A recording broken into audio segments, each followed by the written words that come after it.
Et maintenant, la Marseillaise. And now, la Marseillaise.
Well, I'm not sure they planned to turn down the accompanying music, but the crowd were more than willing to set their own pace for that Marseillaise. Fans enjoying every minute of getting behind this side. Let's have a look at the teams then. And the home side has a lineup that's 6 players parachuted in to notch up a 3rd championship win. Notably up front, Posolo Tuolangi, 3 senior Guinness Six Nations appearances against Ireland, Scotland and Italy this year. Straight into that second row alongside Descu, Gazzotti, another man with plenty of experience. Captain Carbonneau, Bruce, Gog, Dari Carrera and Ati Sogbe, all making their first appearances in the championship, all regularly plying their trade in France's top league. 6 of the 23 faced England a year ago when they put 42 points on the old enemy. For England, well, Mark Mapletov makes 4 changes from that draw with Ireland. Up front, James Isaacs is handed the number 2 shirt for his first start at this level, while Exeter's Joe Bailey joins Kapoku in the second row. Skipper Finn Carnduff starts his 5th match alongside the impressive Pollock and Mitchello. When we look at the backs, it's a first start also for George Makepeace Cubitt, making the National One Rams proud, no doubt, while a back 3 shift sees Yohan Jones back at 15 with Redshaw moving to the wing. Toby Cousins, a man with plenty of promise, hasn't quite managed to find his way over the whitewash just yet. And as far as the replacements, no new faces on England's bench, with this tight squad being given a real chance to bond through this tournament. Shodeke handling a finisher's role, while for France they've gone with a 6-2 split to really drive home that physical dominance we're expecting them to bring tonight. We've got an Italian referee, Federico Verdavelli, and a Welsh assistant in Mike English and Filippo Rosso. Posolo Tuolangi, the big, imposing figure with that senior experience. Carbonneau, Hugo Roos, ready to steer this team around the park. Roos with the ball in hand, Carbonneau just waiting over his right shoulder, ready to get out of the blocks. 2020, the last time England beat France in France. It was Grenoble that day, and England have coughed up possession straight from the restart. And the French want to get going through Dari Carrera. Big carry into the middle. The first offer of the runner was Castro Ferreira, but it was Bama Ben Massa, the hooker, who ended up taking it on. Tuolangi. England will know, get low, bring down the big man. It was Toby Cousins who took the duty on. They've got another big man in Zachary Afan running at them in the 22 inside the opening 40 seconds. France on the attack, the brass band in full song. Did that go forwards? There's already an advantage being played, and England might get out of the blocks here. They're absolutely cheering them on down the far side, like it's a winner at Cheltenham. Extraordinary from Ben Redshaw. Well, there may have been an advantage for a forward pass, but England weren't going to hang around for it. Joey Morris. That's 100 metres and some. Well, it's a typical England-France. The atmosphere, as you can see, the Alain Lebleu, the girl was getting them absolutely wound up, and the French came out the blocks. Initially, it was a fantastic chase by Anis Ogaba, who turned the ball over, and then it's the left winger, the West Park lad from Leeds, Redshaw. He's just pinned his yobes back, and that's what he does best. What a start. That's how to retort. A tremendous French attack. They were banging at the door, coming round. That's the mistake. And Zogba, he was initially turned that ball over for France, and actually he's just turned it back for England. He knows he's got the pace. He's not going to go underneath the post. He's just going to give him another 5 metres. What a game we had. Well, again, we've started superbly. Unbelievable. For those wondering, I mean, I could hear through the referee's microphone the England players cheering him on like it was the favourite in the Gold Cup. I think they'd have been quite happy with the forward pass or the fumble from the French right winger. As Absolutely. It is, it's gone. They play advantage. What you always told at school: play to the whistle. Play to the whistle. He's done that. England now have 5 points. Have they another 2? Oh. Sean Kerr bounces it off the upright. Well, that is what you call against the grain over that first minute as France attacked wholeheartedly in the England 22. It's 5 points to the boys in white. It's on. Again, fantastic play for Mark Mapletoft's boys. And he knew that, you know, that all the big guns are back for France, the top 14. They've a carte blanche to actually select who they can, probably for the first time in this competition. As I said at the top, England, when they put on, they're looking for the world champs, but they've got some heavyweights out there, and the experience is fantastic. And it'll be interesting, again, to see the response from these English boys. Mark Mapletoft talking before the game about the fact that they knew, the squad knew, that France were going to look to those players that play in the top 14. They were going to bring them in for this big match. They would see how the championship was going. Then, if they were in with a sniff, would they bring in their top 14 players who all qualify, which is exactly what they've done as Archie McParland gets going, and that will look a little high. Referee says nothing doing. So England know they have to get after this French side because they knew what was coming. My goodness, hasn't Ben Redshaw done that? Yeah. England in possession. Carries from Joe Bailey. And Lamade Shodike has been a man with that number 4 shirt on a few times, but there's an offside. Yeah, coming back from a free play, and you can see straight away England trying to put pace on it. Okay. You had the captain, number 8, Finn Cardiff, then just calling the five-man line out straight. As soon as he's there, bang, that ball is in. England moving it away. The scrum half, Parland trying to put some pace on it. And actually, by doing that, you are attracting France to get their hands in the pot and give away penalties. That's exactly what's happened. And now England deep into the 22. Good start from England, obviously.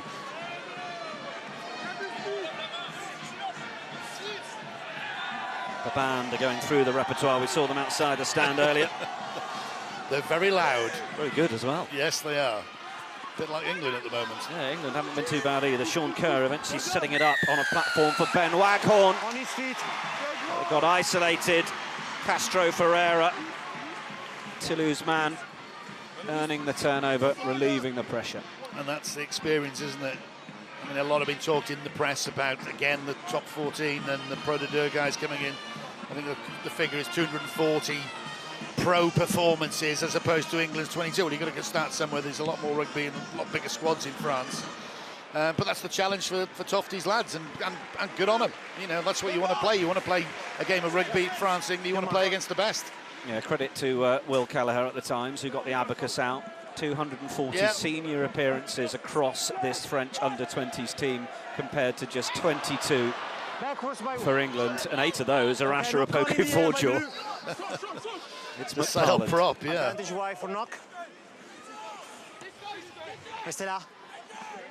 McParland. Let's go. Saints are proud of McParland, the scrum half. He was a very late withdrawal on that opening game. Much to his own disappointment.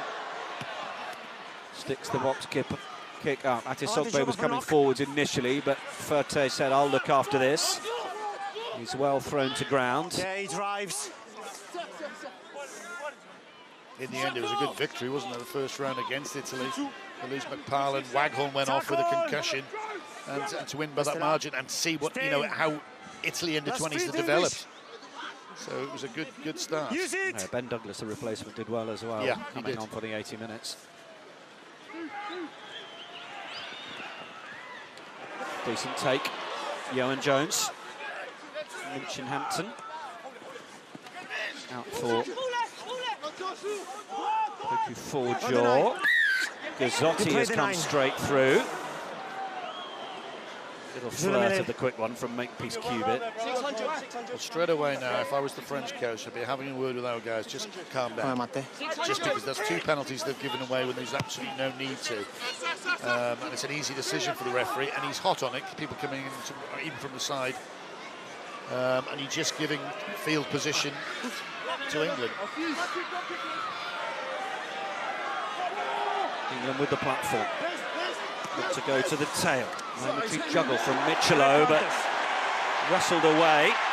Kere Karaba is finding room out on the right side, wanting to try and bounce his way through the England defence, but stepping on the touchline in the process.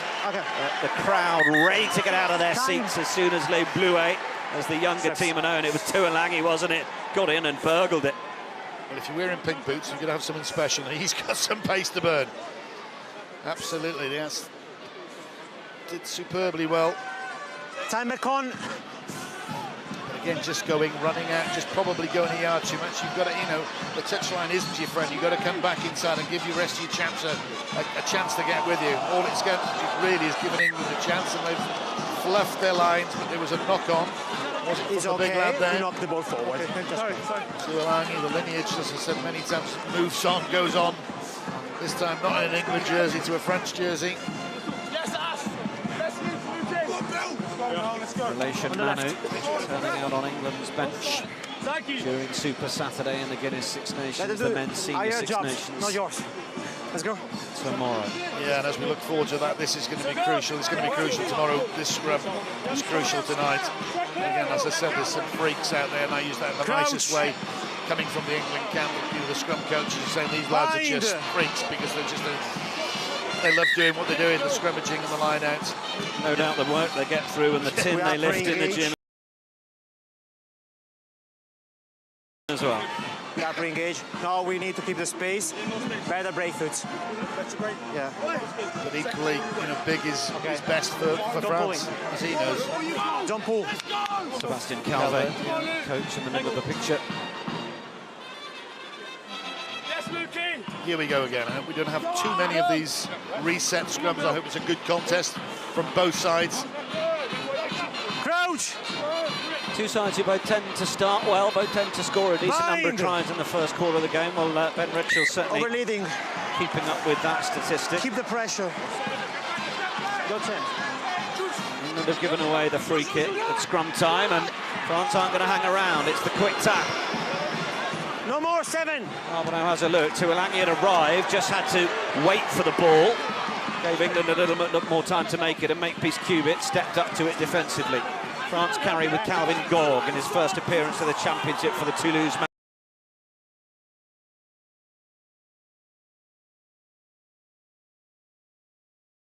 The England defenders cross into that midfield, sensing what might be coming next. It's not quick ball for France. Carbonneau through Roos. Want to go the same way. Roos looks for the little chip over the top. Oh, and the bounce is going to potentially be a tricky one for Jones. He did well in the end. France following up. McParland sensing they want to get the ball out of there. A quick carry from him. The scrum half.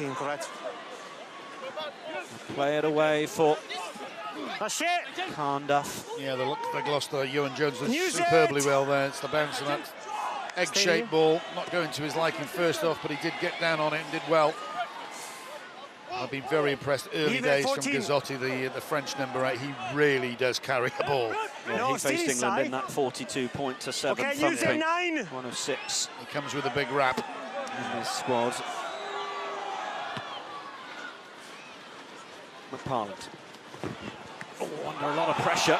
Follow up from Redshaw was good. Ati Sogbe comes forwards into the big arms of Joe Bailey. Tuolangi opting to try and step around the first man. Well, reporter Claire Thomas was that one has been heftily chucked forwards. It's another one from Carbonneau of that ilk. The crowd think that Max Biasotto is going to be given the chance to run and have the freedom of the city, but they're going to have to call it back for that rather clear forward pass. Was just saying that too, well, we see Pasolo, well, we saw a moment ago, Pasolo Tuolangi using the footwork. Henry Pollock was working with one of the coaches on his footwork to get around, but he's there in our replay trying to get over the ball, Dowie. Yeah, well, indeed, but I think he's bouncing. This is good from Jones at the back. Really in a hiding to nothing as that ball bounces away from him. He does well, he doesn't panic.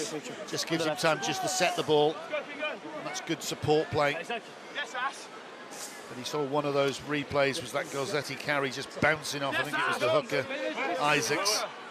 And that just gives you, the momentum. Again, this great word we use, momentum into the game. It's that power game. It's what England showed at Twickenham Array last Saturday, which we all rejoiced from an England perspective. England have had a very decent scrum in the championship so far. Can I speak? Let's listen to the referee. Free reset, free kick is not working like this today. We need to fix this. So space, like we said in the change room, keep your space, hold your pressure before the set call, please. Let's go. Stand back on. On the left. England at times got a little caught as to whether to keep the ball at the back, sensing a penalty might be coming in the scrum last week, or whether to use it. They've certainly been preparing moves off the back of the scrum. The referee has shown that he's not going to show much patience for anybody jumping the gun at the start. So let's see if we get a scrum, and let's see what England might be considering. Toby Cousins, the only man lurking on the right side. He's tiptoeing in from the left. McParlin has it. Cousins is arriving. He's going to be the dummy option. It's gone everybody's dummy option, and Atisogbe straight onto the loose ball. Then able to pop it up right on the shoulder. Matisse Ferte to streak in. One error, one try. We've seen it from both sides. It's 5 points all in Pau. Just beautiful precision from France. England making a mistake. You thought Cousins was going to take it, and actually is a slight mistake from Makepeace Cooper. Here we go. McFarlane puts, sorry, apologises. McFarlane putting across, and that guy that started the game, Atisogbe, doing well. That offload out of contact from Derek A. Brilliant. Ferte scores and rounds it off, but again, it was that pouncing of the ball from Atisogbe, and then Derek A. Just beautiful. Again, making a mistake from McParlin, just crossing that ball. He should have just given the ball to the big right winger that's just offered himself. Unfortunately, he was going for a cutout pass, possibly to the fly. We'll never know. It doesn't matter. Well, yeah, France have pounced. I thought the offload from Atisogbe was good enough, but for Derek Herrera to then get that ball away as well, and Ferte was absolutely flying by that point. But that's how dangerous they are. That's why they have all the, the experience in their senior clubs, in their pro clubs. Look at that, 2 passes that really shouldn't have been. But it's support, it's keeping your depth. Again, how many times do I say it? Watch what's happening in front of you. Don't get too flat. You can't add to it. They've just stayed back and seen exactly what the ball carrier's done. France up to 7 with the Russ conversion. Ball was inside. Ferte, the try scorer who received the restart. The clearance is good. It's his first appearance since the opener, Ferte. He's going to breathe. Already this season he's played 9, 11, 14 and 15. I was going to say, he's a jack of all trades. He's quite comfortable with ball in hand, I would say, in most positions. Crowd trying to influence the referee around the throw, which may have been straighter. Oh, it's a nice little bit of footwork. That's positive from Makepeace Cooper. Good tackle. England have just got to manage the ball. McParlin does well. He's made up for that slight mistakes and just calm things down. It's time to kick the ball. Totally agree with this. 7, stop. Well done, Steven. Dock's kick coming down close to that touchline as well to give them a chance, and Toby Cousins gets a right boot to it. Cousins, is he going to win the race? It doesn't look like it, but Ferte's lost control, and England can put the pressure on Gazzotti on his own line, and England get the penalty as France seal it off, not allowing the competition for Mark Mapletoft's men. I don't need to And scream. all we're seeing, Dowie Morris, is that any mistake is being hugely preyed upon. Yeah, because again, a good kick is only as good as a chase. That was a fantastic kick from McParland and 9. Finn, what do we Hang do? time would have been 3, 4, over 4 probably seconds, giving Cousins a chance to get under it. His big phrase put off, put in. You got your under lights. Anything's going to deflect. England will go to the corner here. They're turning 3 down, so again, as I say, every time you turn 3 down, you make sure it's 5. Their line-out's been working well, and at the moment it's a game of mistakes. One side's minute, can England capitalise again? Well, James Isaac's on his first start for a second under-20s cap. Cheering him on from Hemel Hempstead.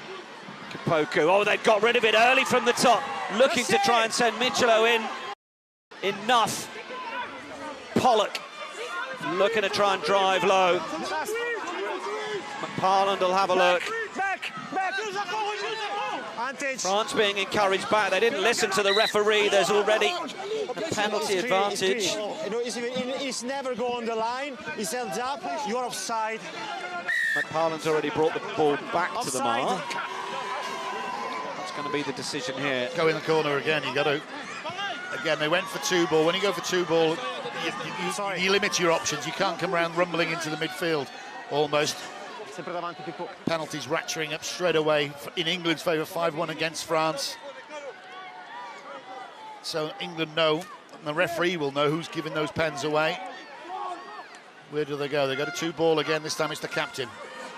Carnduff brings it down this time. It's going to be more of a traditional maul. And England are looking to use their power. They've got another penalty advantage as the referee's arm is out. The ball might be there for them to still use. Number 8 from the side. Pick and drive. One offside. Yeah, rejected at the first offer. Kapoku look to try and go through the middle. Last feed, France.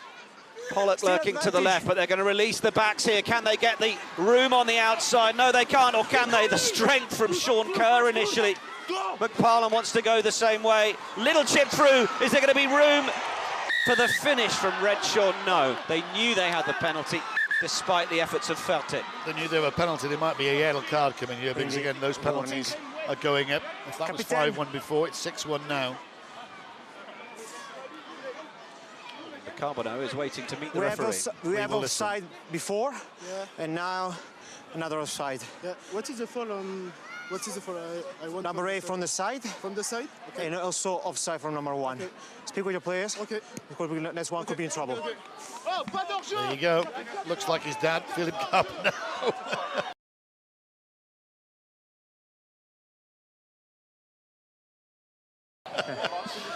And why wouldn't you look like your father? But no, he's just doing the right thing as captain. He's asking. He's just taking the clock down a little bit. He's asking. 8 from the side. And the question is, of course, to the referee always about whether the last penalty was the same as the ones before.